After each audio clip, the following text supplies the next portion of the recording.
শীত মানে লেপ মুড়ি দিয়ে আরামের ঘুম। শীত মানে সকাল সকাল গ্লাস ভর্তি খেজুরের রস। শীত মানে নানা রকম মজার মজার পিঠা। আর এসব নানা রকম পিঠার মধ্যে কয়েকটা পিঠা না খেলে যেন শীতের আমেজটাই ঠিকঠাক মতো পাওয়া যায় না। আর তার মধ্যে দুধ চিতই পিঠা হচ্ছে অন্যতম। আসসালামু আলাইকুম প্রিয় দর্শক, আজকের পর্বে আপনাদেরকে সঠিক নিয়মে কিভাবে দুধ চিতই পিঠা তৈরি করতে হয় বা দুধে ভিজাতে হয় সব কিছু খুব সুন্দর মতো বুঝিয়ে দেব। চলুন আর কথা না বাড়িয়ে মূল রেসিপিতে যাওয়া যাক। আমি কীরকমভাবে এই দুধ চিতই পিঠাটা তৈরি করছি।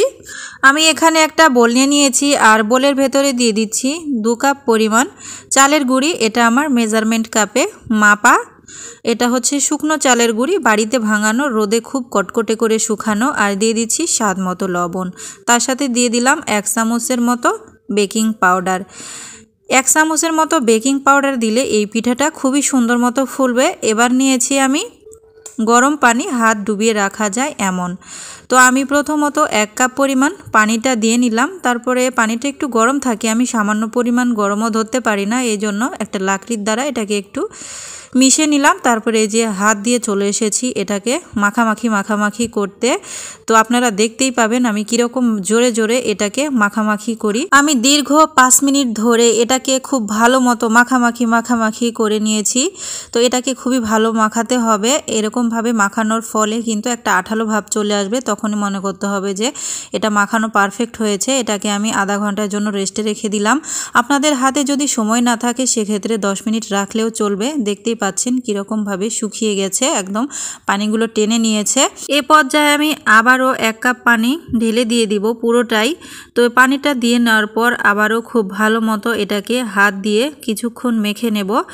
হাত দিয়ে মেখে নেওয়ার পর তারপরে এখানে আমি একটা হ্যান্ড উইক্স ব্যবহার করব। দেখুন আমি হ্যান্ড উইক্সটা নিয়ে চলে এসেছি। আর এরকমভাবে হ্যান্ড উইক্স দিয়ে এটাকে ফেটানোর ফলে কিন্তু পিঠাটা খুবই ভালো হয়। দেখুন আমার পিঠার ব্যাটারের ঘনত্বটা ঠিকঠাক রয়েছে। এবার আমি চলে যাব পরবর্তী স্টেপে। আগের থেকে চুলাতে আমি 2 লিটার দুধ দিয়ে বসিয়ে রেখেছি। আর দিয়ে দিচ্ছি 3টা সাদা এলাচ ফ্লেভারের জন্য, দিয়ে দিচ্ছি 1 চিমটি পরিমাণ লবণ। আপনারা যদি মিষ্টি জিনিসে লবণ না খেতে চান সেক্ষেত্রে স্কিপ করতে পারেন। দিয়ে দিচ্ছি 1 চামচ চিনি আর দিয়ে দিচ্ছি 1/2 কাপ নারিকেল কোরানো। এটা আমার ফ্রোজেন করা ছিল, আপনারা চাইলে এখানে টাটকা নারকেলটাও ব্যবহার করতে পারেন। তো এটাকে আমি নেড়ে চেড়ে খুব সুন্দর মতো বলক আসা পর্যন্ত অপেক্ষা করব। তো বলকটা চলে এসেছিল, এটাকে আমি সাইডে রেখে দিচ্ছি। চলে যাচ্ছি আমি পিঠা বানাতে। দেখুন আমি পিঠার বানানোর জন্য এখানে মাটির ছাঁচ নিয়েছি। আপনারা চাইলে ননস্টিক, লোহা, যা খুশি তাই দিয়ে বানাতে পারেন। এ পর্যায়ে আমি পিঠার ব্যাটারগুলোকে সেই ছাঁচের ভেতরে দিয়ে দিচ্ছি। ছাঁচগুলো ভরে ভরে দিতে যাবেন না, একটু করে বাদ রাখবেন। তো দিয়ে নেওয়া হয়ে গেছে। এবার আমি ঢাকনা দিয়ে ঢেকে দিচ্ছি। ফিরে আসবো পিঠাগুলো হয়ে আসা পর্যন্ত। দেখুন মাশাল্লাহ আমার প্রথম চারের পিঠাগুলোই কিন্তু খুব সুন্দর মতো ফুলেছে। তবে আমি যেই রেসিপিটা তৈরি করছি তার জন্য পিঠা ফুলার চাইতে যদি ফুড়া ভাবটা বেশি আসে সেক্ষেত্রে কিন্তু দুধে ভিজালে সেই পিঠাটা খেতে অনেক বেশি ভালো লাগে। তো দেখতে পাচ্ছেন পিঠাগুলো কিন্তু খুব সহজেই উঠে আসছে। এবার আমি এক এক করে পিঠাগুলোকে উঠিয়ে নিব। তো পিঠাগুলোকে আমার উঠে নেওয়া হয়ে গেছে। এ পর্যায়ে আমি সেই গরম থাকা অবস্থায় দুধের এবং চিনির শিরাতে দিয়ে দিচ্ছি। আর তারপর আমি আবারও এটাকে ঢাকনা দিয়ে ঢেকে আবারও পিঠাগুলো বানিয়ে নিব। তো আবারও ছাঁচটাকে তেলের দ্বারা আমি মুছে নিয়েছি যেন নিচে না লেগে যায়, উঠাতে সুবিধা হয়। তো বন্ধুরা এতক্ষণ পর্যন্ত যারা আমার ভিডিও দেখছেন কিন্তু ভিডিওতে একটি লাইক দেননি, প্লিজ এ পর্যায়ে এসে ভিডিওতে একটি লাইক দিয়ে চ্যানেলটি সাবস্ক্রাইব করে বেল বাটনটি অল করে রাখবেন আমার নিত্য নতুন রেসিপি দেখার জন্য। আপনাদের সাথে কথা বলতে বলতে আমার দ্বিতীয় চারের পিঠাগুলোও কিন্তু বানানো হয়ে গেছে। দেখতেই পাচ্ছেন ভিডিওতে যে আমার পিঠাগুলো কতটা সুন্দর হয়েছে।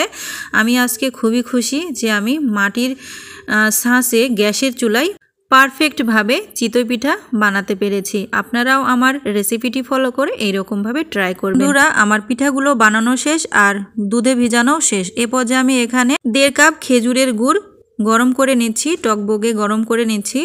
পিঠাগুলো দুধে ভেজে নেওয়ার পর আমি আবারও এই পিঠাগুলোকে টক বগিয়ে গরম করে নেব।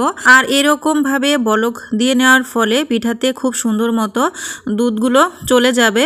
তো আমি পিঠাগুলো চুলা থেকে নামানোর ঠিক 2 মিনিট আগে এই গুড়ের শিরাগুলোকে দিয়ে নিলাম। আগের থেকে যদি আমি এই খেজুরের গুড়টা দিই তাহলে কিন্তু দুধটা কেটে যাবে, এই জন্য নামানোর 2 থেকে 3 মিনিট আগে দেবেন, তাহলে আর দুধটা কেটে যাওয়ার চান্স থাকবে না। দেখুন বলকটা চলে এসেছে। এ পর্যায়ে আমি চুলার জালটাকে অফ করে দেব, এটাকে আর আমি রান্না করব না। তো এবার আমি ঢাকনা দিয়ে ঢেকে সারা রাতের জন্য রেখে দেব। পিঠাগুলো বানাতে বানাতে আমার রাত 12টা বেজে গিয়েছিল, আর খাবার বা দেখার টাইম নাই, ঘুমিয়ে গেছিলাম। সকালে উঠে আমি আপনাদেরকে পরিবেশন করে দেখাচ্ছি। দেখুন পিঠাগুলো ফুলে কিন্তু ডাবল হয়ে গিয়েছে। আপনারা চাইলে শিরাগুলোকে পরবর্তীতে জাল করে আরও ঘন করে নিতে পারেন। তো আমার হাতে আর সময় ছিল না, আমি ওই রকম অবস্থায় আপনাদেরকে একটু খাইয়ে দেখাচ্ছি। মাশাআল্লাহ আমার পিঠাগুলো খেতে খুবই সুস্বাদু হয়েছিল। তো আমার আজকের রেসিপিটি আপনাদের কাছে কেমন লেগেছে অবশ্যই আমাকে কমেন্টস করে জানাবেন। যদি ভালো লাগে ভিডিওতে একটি লাইক দিবেন। চ্যানেলটি সাবস্ক্রাইব করা না থাকলে সাবস্ক্রাইব করবেন। আজকের মতো এখানে বিদায় নিচ্ছি। আল্লাহ হাফেজ।